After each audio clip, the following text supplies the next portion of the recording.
Zahir, Will, comment tu vas? bah écoute, depuis la dernière fois, je m'étais dit, il va plus jamais m'inviter, je lui ai pris tellement de temps. J'espère que vous C'est avez... vrai que les passionnés, ça parle beaucoup, mais voilà, c'est ça aussi la contrepartie de la passion, hein. Aujourd'hui, tu m'as invité pour un icône quand même, hein. Un truc qui s'essouffle pas dans le temps, c'est le 1911, et tu m'as dit, là ça va être la classe, ça va être la méga classe. Donc moi j'ai sorti, en plus tu m'as dit c'est la classe mais à la française. Donc moi j'ai sorti mon Lacoste, j'ai sorti mes Lacoste bleu, blanc, rouge, hein. J'ai vraiment, je me suis habillé sur mon 31 comme si je partais à un mariage. Parce que tu m'as dit là c'est du flingue, c'est... Voilà, c'est pas pour faire la guerre, limite c'est même pas pour le tir sportif, c'est du bijou quoi, t'as même pas envie d'y toucher tellement c'est beau. Donc je me suis dit, faut que je mette le paquet pour Zahir et pour la présentation. Tu m'avais fait l'honneur de me recevoir pour une première apparition publique. Je me suis dit, comment je vais faire pour lui renvoyer la balle? Et bah tu sais quoi? Pour l'avant-première des King Eleven, eh bien, ça sera Will qui aura la primeur, ça sera Will qui aura l'interview, du moins la première, pour les présenter. Et on apporte Cabot Guns, qui est le Graal du 1911, c'est quand même le premier fabricant qui a osé créer un flingue à partir d'une météorite vieille de 4 milliards d'années, et qui a réussi à vendre une paire de 1911 à plus de 4 millions de dollars. Je ne sais pas si tu vois, dans le domaine du tir sportif, ça n'existe pas. On sait très bien, bien sûr, ça l'a lancé, et aujourd'hui, c'est devenu un symbole du luxe dans le monde de l'armement, où les mecs ils s'arrachent ces produits. À côté de ça, on importe aussi l'Esbert, qui lui est le pionnier du 1911 custom.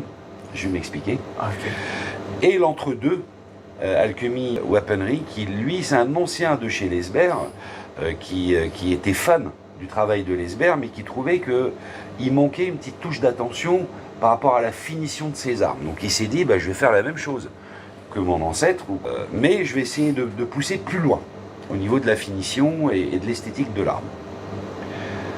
Puis nous, on reçoit les commandes, on les prépare pour les réexpédier, etc. Et puis on les contemple, on les admire. Et puis, à force de les voir, eh bien, c'est pas que tu commences à voir des défauts, mais tu commences à voir la limite de chacun. Puis après, tu fais un constat. Et tu dis, mais en fait, il y a un détail précis qui me plaît chez chaque fabricant.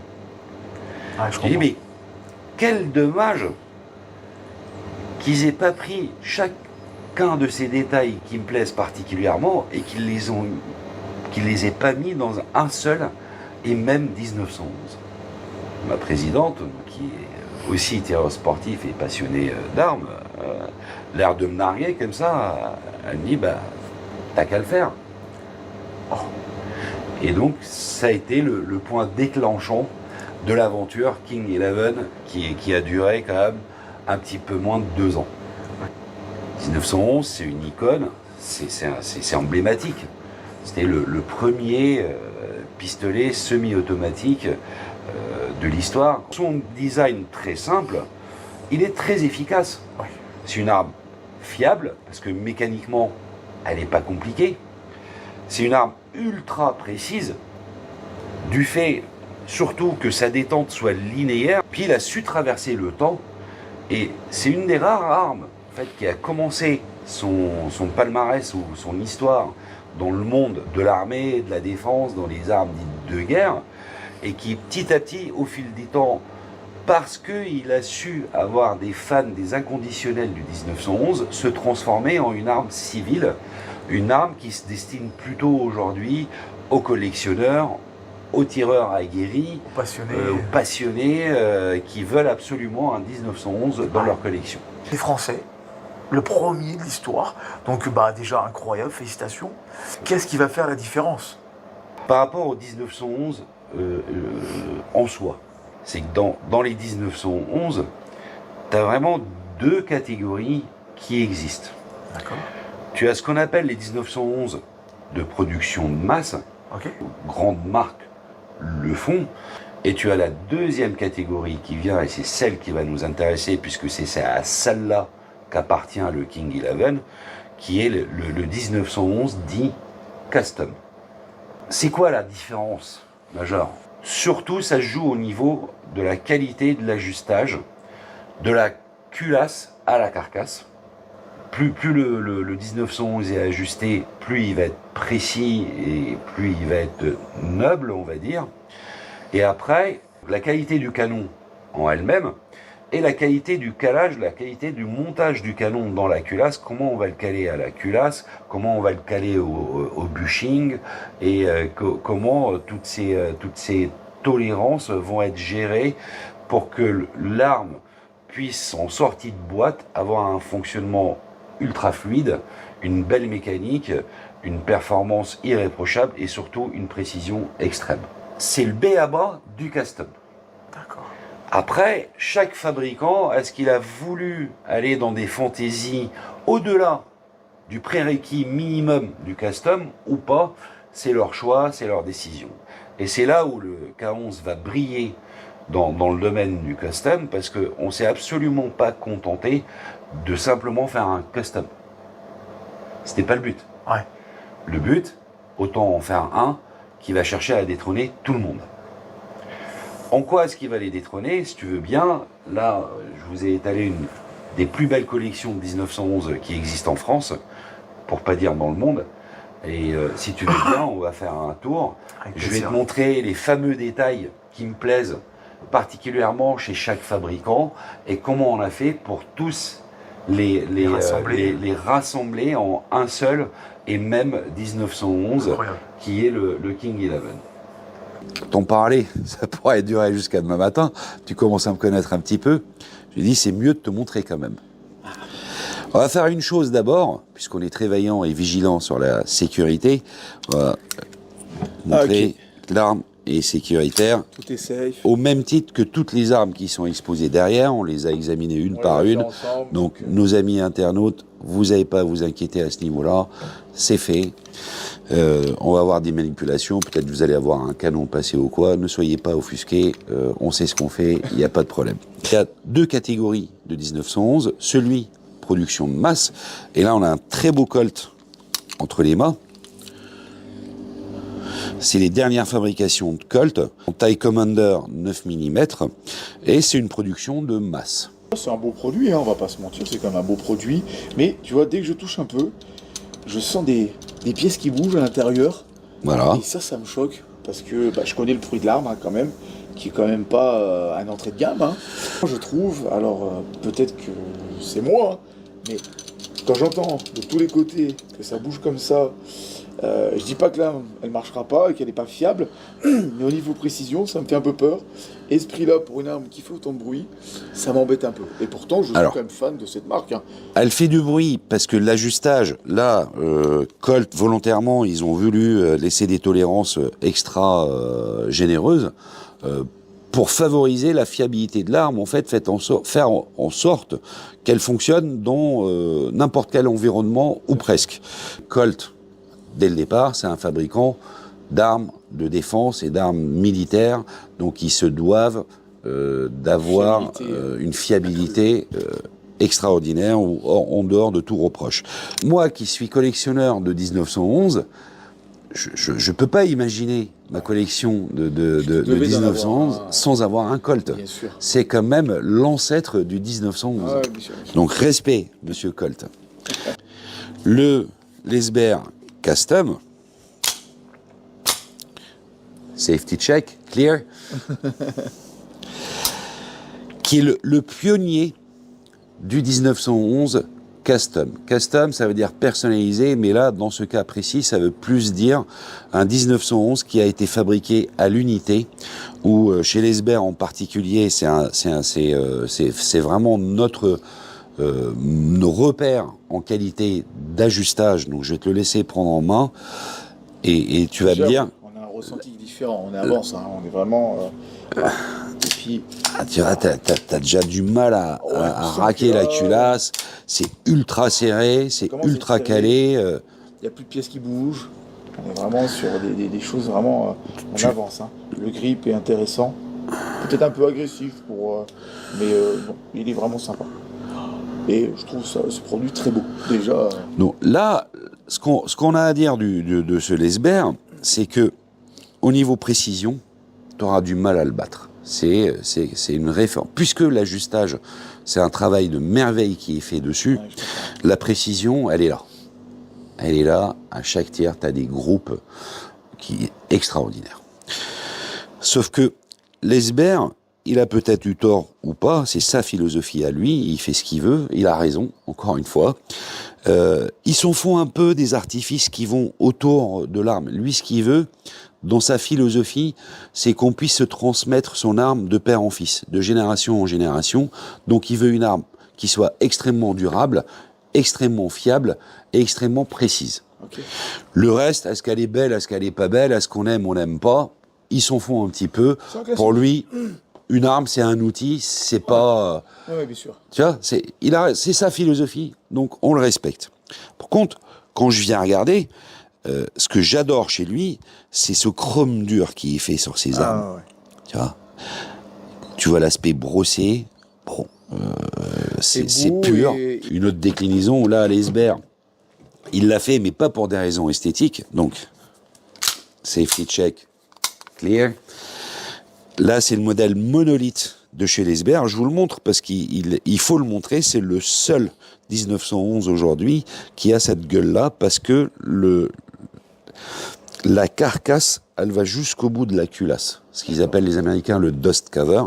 Et ça lui donne un look extraordinaire. On peut voir que sur la plaquette ici, on a vraiment l'emplacement du pouce. Alors, c'est pas les plaquettes d'origine. D'accord. C'est parce que les plaquettes d'origine, elles ressembleraient plus à ça. Okay. Et nous, on va emmener une petite touche supplémentaire, puisque Lesber, lui, il y accorde pas d'importance. Mais on sait que nos tirants en France, ils sont plus sensibles à ça, donc on essaye de faire des choses plus sympas. Je trouve ça vraiment sympa. Voilà. On avance sur des produits qui déjà vraiment sympas. On arrive chez ACW, c'est Alchemy Custom Weaponry. Donc ça, c'est l'ancien apprenti de chez Lesber, si tu te souviens de l'histoire, qui a voulu faire une arme de la même qualité que Lesber, mais de pousser l'esthétique un cran au-dessus. Et voilà le résultat. Je dois avouer qu'il est vraiment réussi. Je te laisse regarder. Bon, safety check, clear. Incroyable. Ah, c'est vraiment un produit, une finition qui est magnifique. Vraiment incroyable. T'es d'accord, on voit tout de suite la différence. On voit, bon, là, ça respire la qualité, ça respire la santé, il n'y a pas de problème. Mais, quand on prend celui-là, on se dit, waouh, il respire la santé, mais en plus, il est beau. Ah oui, c'est vrai, il est vraiment beau. Tu vois ? Sur un produit incroyable encore. Alors, qu'est-ce qui fait par rapport à Lesber qu'il est plus beau ? Il faut que tu le regardes un petit peu plus dans le détail. Tu vois, tu prends un Lesber, là, je suis obligé de... On va mettre les canons vers le haut. Regarde le canon du Lesber. Ouais. Il dépasse le bushing. Ok. Il n'est pas couronné. Il est noir. L'arme est chromée. Ouais. Ça contraste un petit peu. C'est, on peut appeler ça, à mon sens à moi, c'est une faute de goût. D'accord. J'arrive sur le guidon. Bon, aucun a fait mieux que l'autre. Ils ont tous les deux mis des guidons sur une queue d'aronde, donc le montage classique, etc. Sauf qu'on voit Alchemy, il a poussé un petit peu plus. Il a mis un grain d'orge. Et grain d'orge sur un guidon de 1911, c'est le must du luxe. D'accord. C'est très compliqué à faire. C'est beaucoup plus compliqué, en tout cas, qu'un guidon classique. Ah oui, classique. Ouais. On vient à l'arrêtoire de culasse, si on regarde bien, et là, il est là le détail qui plaît à Zahir. Le HRT4, ça veut dire que tu as l'arrêtoire du culasse qui a été coupé à ras de la carcasse et qui a été couronné. C'est une preuve de confort. Tu regardes chez Lesber, on n'a pas ça. On a une boule qui dépasse. Alors, pour les tireurs droitiers, en dehors de l'aspect esthétique, il n'y a aucun intérêt. Par contre, ceux qui vont trouver leur bonheur sur cette coupe-là, c'est tous les tireurs gauchers. Où là, ils vont pas avoir le doigt qui va venir se poser sur l'arrêtoire de culasse et le repousser par inadvertance pour faire créer un incident de tir. Pour le reste, le polissage chez Alchemy, il est absolument parfait, mais ce qui est dommage, avoir fait un polissage de cette qualité-là et s'être contenté d'un simple bronzage. Un bronzage, c'est très beau, mais ça vieillit mal dans le temps. Dans la même gamme, donc là on est sur le milieu de gamme du custom. Safety check, clear. On arrive chez le mythique Nighthawk. Nighthawk, c'est aux États-Unis, c'est l'emblème de mec qui a réussi, qui veut une belle arme de bad boy, mais élégante, dans l'air du temps. Voilà, exactement. Qui va tu jouer au vois. golf avec son flingue. Par exemple, ou qui va griller son ribs avec, tu vois, la sauce barbecue. Voilà, je te le confie. Oh. Ah, il y a une aisance là quand je l'attrape, on se sent bien. Là, tu vas sentir la fluidité, tu vas sentir encore une fois la qualité. Eux, en plus, ils sont venus le moderniser en lui ajoutant un rail pour des accessoires, pour le tireur qui veut ajouter une lampe, un laser, etc. Ah, ouais.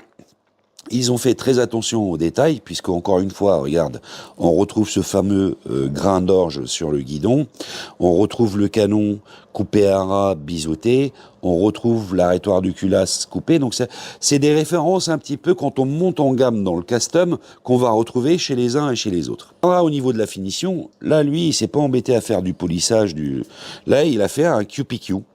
Okay. Si tu te souviens de ce procédé de nitrure, qui est extrêmement durable, extrêmement résistant, simple, efficace. Ouais. Beau, on ne sait pas. Chaque tireur décidera pour lui-même. Bien sûr. Et le sein du sein, chez Monsieur Cabot Guns, et là tu vois tout de suite que c'est américain. Attends, je fais mes devoirs, safety check, clear. Tu peux pas dire que c'est français.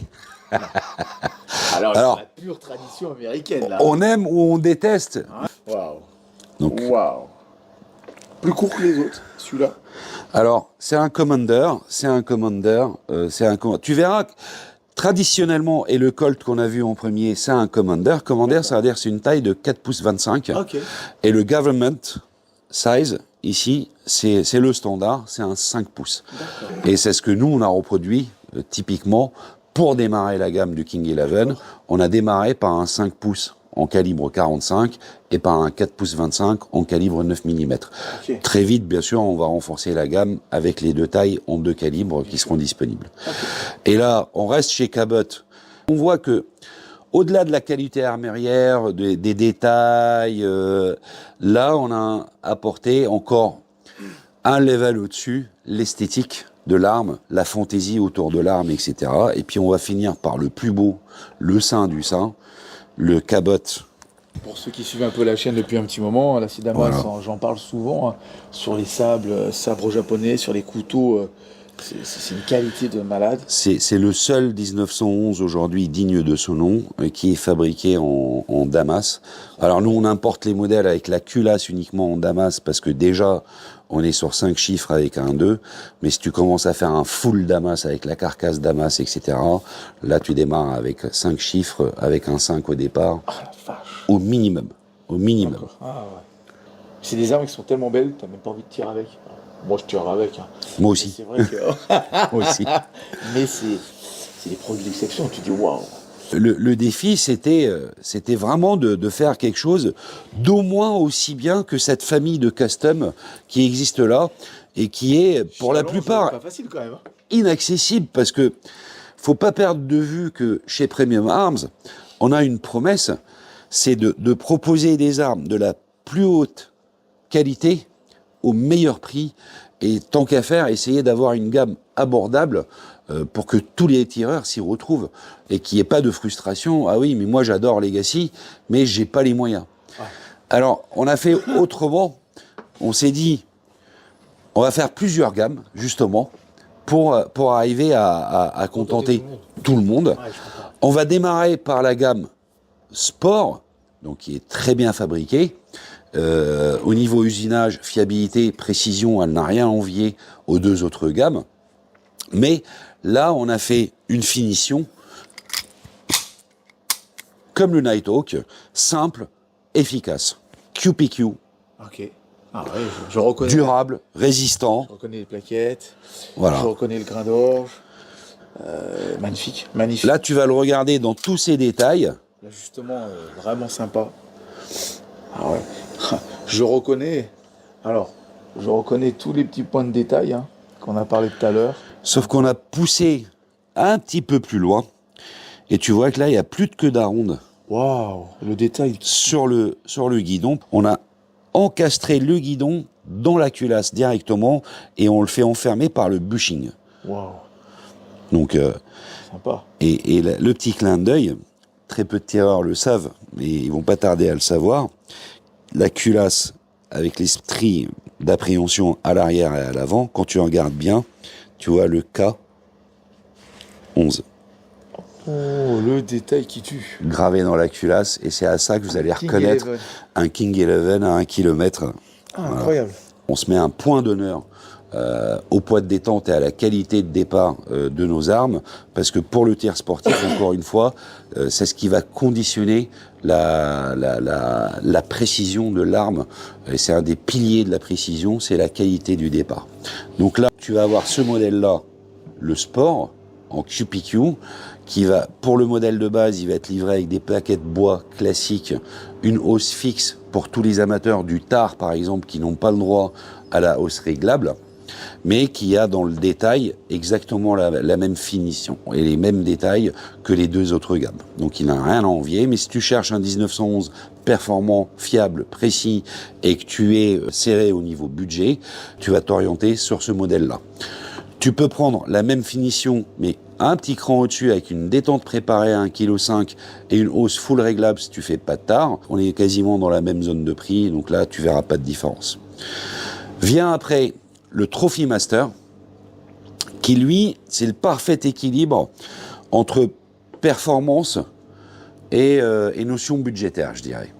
Là, tu es un tireur déjà plus aguerri, plus exigeant. Tu débutes pas, tu n'en es pas à ton premier 1911 ou tu n'en es pas à ton premier arme style de compétition, parce que tu peux courir du TSV avec ça ou de l'IPSC en catégorie standard, il n'y a aucun problème. Et lui, ce qu'il va avoir en plus, c'est un canon sélection match, un départ préparé d'office à 1,5 kg, un puits de chargeur, safety check, pour faciliter l'insertion du chargeur, et une hausse full réglable LPA. Là, tu peux le retrouver pour les amateurs ou pour ceux qui sont plus sensibles à l'esthétique, tu peux le retrouver soit en finition QPQ, soit en finition chrome dur, exactement comme le Lesber. Voilà, si je te les mets side by side. Ouais, ok. Et c'est marrant parce que maintenant je le vois partout, le King Eleven. Bah, tu vas Le plus petit voir détail que qui ça. tue. Et un petit accent quand même sur la poignée carbone, je te laisse regarder. Oh. Je trouve que c'est un contraste. Oh, c'est un confort. Puis esthétiquement, voilà, c'est un bad boy, c'est notre bad boy à nous. C'est vraiment incroyable au niveau sensation. Donc 100% fibre de carbone, Donc du poids en moins. Hein. du poids en moins, du confort, de l'ergonomie. Pareil, l'ajustement il est incroyable. Hein. Vraiment. La détente c'est pareil. Pas de détente. Waouh. Ouais, sacré produit aussi là. De là, on va rebondir sur la gamme signature. En plus de la perfection de l'ajustage, de la mécanique qui a été faite dessus, de la précision, là, on a apporté la touche à la française parce que tu as l'icône américaine, le 1911, bon, on a compris. Ciao les Américains, vous êtes les rois du muscle car, vous êtes les rois du 1911. Mais il fallait quand même qu'on arrive à combiner cette icône américaine à l'élégance française. Et c'est là où la gamme signature prend tout son sens. D'accord. Là, on va arriver sur des finitions qui sont entièrement faites à la main, avec des matériaux précieux ou nobles. Je vais te montrer le premier de la gamme signature, le modèle Titane. Le bruit de la culasse c'était impressionnant. Oh là là. Incroyable. On peut dire que c'est du pur plasma. C'est les plaques de matériaux qui sont utilisées, c'est du titane. De là, on va rebondir sur le full black, l'Obsidian black, mais qui a été entièrement poli à la main pour un fini miroir. Oh. Alors, par contre, j'aurais dû amener mes gants blancs aussi. Exactement, exactement. Mais c'est pas grave, Donc là, on leur mettra on un. est sur un bijou, hein, on va pas se mentir. Pas encore. Pas encore. Ah, pas encore. Moi, celui-là, il Pas a. mal déjà, là. Alors, celui que tu as dans les mains, là, il doit avoir pas loin de 5000 cartouches au compteur. D'accord. C'est un. Ronce de noyer. Je vais te contrarier, ronce de Tua. Ah, pardon. Donc un cran au-dessus. Et tu sais, Il y a un truc que j'adore faire, mais il faut pas le dire. Ça y est l'odeur. Sens. Ah ouais, incroyable. Et tu reconnais l'essence Ah ouais. à l'odeur. Du moins, tu arriveras à savoir que c'est pas la même essence de bois. La gamme signature, là, on est plus simplement dans le tireur aguerri, qui est à la recherche d'une arme au fonctionnement irréprochable et à la précision extrême. Là, on se rapproche du collectionneur qui veut absolument une pièce unique. Quand il arrive au stand, il sort son arme, il la pose sur le pas de tir. Tout le monde se recule, il se dit waouh, qu'est-ce que c'est que ce truc? Et je pense que. Efficace, performant. Alors après, si tu le trouves trop noir, je te propose autre chose. Ah, excellent. Alors, on aime ou on déteste. Il n'y aura pas de demi-mesure là-dessus, mais moi j'aime beaucoup. Tu vois qu'on les a. Ces nuances de couleur entre le rose, le doré, je le trouve magnifique. Là, tu remarqueras qu'il n'y a pas de hausse montée dessus, parce que ça va être des pièces à la commande. Donc le tireur, il pourra aller les commander chez son armurier, ils sont précommande chez nous. Et en fonction du choix du tireur, la hausse sera montée avec des points blancs, toutes noires, fixes, réglables, etc. Et possibilité sur la gamme signature, pour ceux qui le souhaitent, de faire graver leurs initiales ou ce qu'ils veulent sur l'arme. C'est inclus dans le prix. Et par rapport à la finition, il n'y avait pas que les 1911 qui nous travaillaient. Tu sais qu'on est aussi importateur de cordes classiques. Cordes classiques qui est très connu pour ses revolvers de très grande qualité, mais surtout pour son fameux corte bleu, que je vais te montrer là. Donc, ok, tout va bien. Est-ce que tu en avais déjà vu un d'aussi près? Oh, jamais, jamais. Regarde ces reflets violets, bleus, dorés. C'est magnifique. C'est un travail de fou pour arriver à un rendu comme ça. C'est du polissage à la main. Alors, au démarrage du plasma, ça a été développé en France, faut le savoir. Bravo, Cocorico. Cort, pendant très longtemps, nous l'a caché, mais on a fini par le savoir. Polisser toutes ces pièces en Allemagne, les envoyer en France pour les faire traiter et retourner en Allemagne pour les assembler. Et donc, c'est un traitement de surface qui est extrêmement résistant et qui va durcir le métal. D'accord. Et les premières applications qui ont été faites, elles ont été faites sur les soupapes de moteurs de Formule 1. La qualité des détails, la qualité. Garde-le. Ok. Il l'a dit, hein. Vous êtes tous témoins. Il a dit garde-le. Allez, Pour l'instant. Ah, pour l'instant. Et là, Waouh. ça va avoir un King 11 Un King Eleven. Donc, versus un Cort. je crois que un petit peu de ressemblance. Et comme on l'a dit, hein, s'inspirer des meilleurs, hein, donc dans un domaine. Hein. On l'a dit, il n'y a aucune honte. Wow. Quand tu vois une recette qui fonctionne, qui est belle,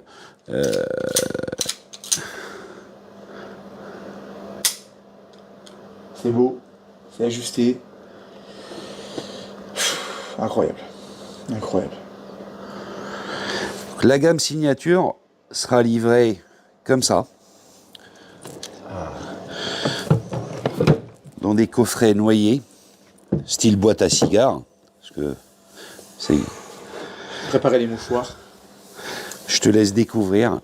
Et cette arme qu'il y a là, aujourd'hui, elle n'est pas à vendre. C'est vraiment un prototype qu'on a préparé, encore une fois, pour une démonstration de savoir-faire, de montrer à nos clients, à notre communauté, ce qu'on était capable de faire. Je te laisse le découvrir. On est parti? Ah mon Dieu. Oh, incroyable, incroyable. Alors déjà la boîte elle est incroyable. Hein. Mais alors après quand on a l'arme, je peux me permettre de... Mais bien sûr, je t'en prie, je t'en prie. Waouh, waouh. Donc on la check. Ok, tout va bien. Regardez-moi cette pièce d'orfèvrerie. Là, on est toujours sur la finition plasma, mais tu vois, à l'instar de ce noir ou du bleu que tu as vu qui est très brillant, on a fait un poly-miroir dessus. Là, on a fait un autre procédé où on a atténué ce côté brillant pour le matifier et lui donner un côté un peu vintage par rapport à la carcasse et la culasse. Et si tu regardes les éléments de contrôle et le canon, tu verras qu'il n'y en a pas un qui a exactement les mêmes nuances ou les mêmes teintes que l'autre. Et c'est ce qui fait toute la beauté de cette arme. Il y a justement des couleurs incroyables. En dehors de la recherche, parce que ça c'est du bois naturel, hein. Si tu touches, c'est du bois. C'est un procédé qu'on a découvert chez un partenaire qui est, je pense, encore plus passionné que nous, mais lui, du bois. Et il nous a appris qu'il arrivait à stabiliser du bois de champignon fossilisé. Alors moi, j'en avais jamais entendu parler. Moi non plus. J'ai dit, bon, il a peut-être bu un truc de trop. Ah. Il a peut-être fumé les champignons. Et quand il m'a amené dans son atelier et qu'il m'a montré ce qu'il faisait, et c'est vrai que ça sentait les essences de bois, tu te rapprochais, à plein nez, ça sentait le champignon. Incroyable. Et c'est un procédé qu'il a développé, il teinte ça dans la masse, après il le cuit au four, il ressort, il stabilise, c'est extraordinaire. Extraordinaire. Et on a réussi à choper les teintes du Havane qui est appliqué sur le corps du 1911, et toutes les teintes du bleu, si tu regardes, qui sont sur les éléments de contrôle, se retrouvent dans la plaquette. D'accord, incroyable. Incroyable. Quelle beauté, quelle merveille. Les détails de couleurs, de finition sont juste incroyables. Oh là là, ces ajustements sont...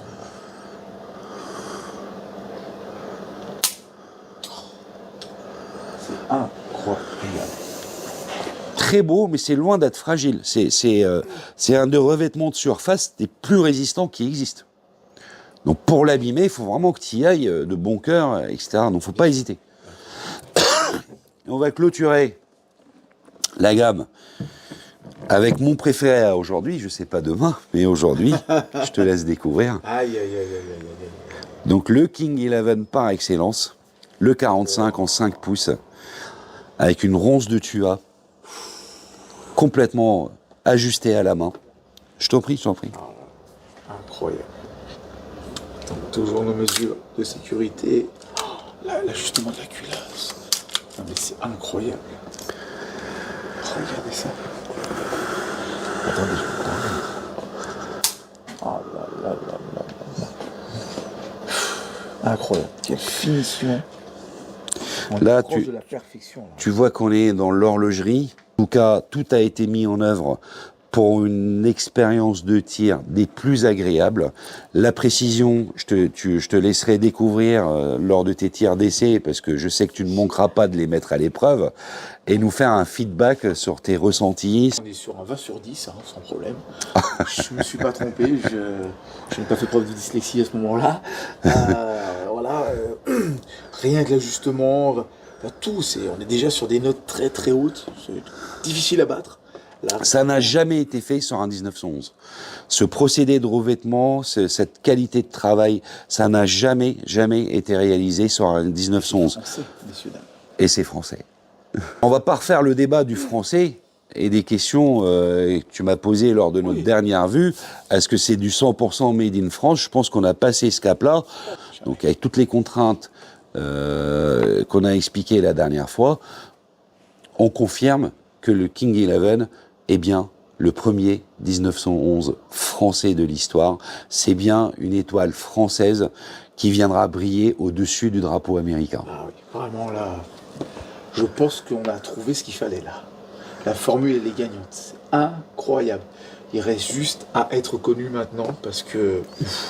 incroyable, incroyable. Produit d'exception, produit de rêve. J'ai pas d'autres mots, quoi. Vraiment... J'ai hâte de tirer, mais je sais que c'est solide et que tu me l'as dit et répété, mais c'est tellement beau qu'on se dit, mais je peux pas. Mais qu'est-ce que t'attends? Salut, amuse-toi bien, surtout tu me renvoies le flingue, tu le gardes pas.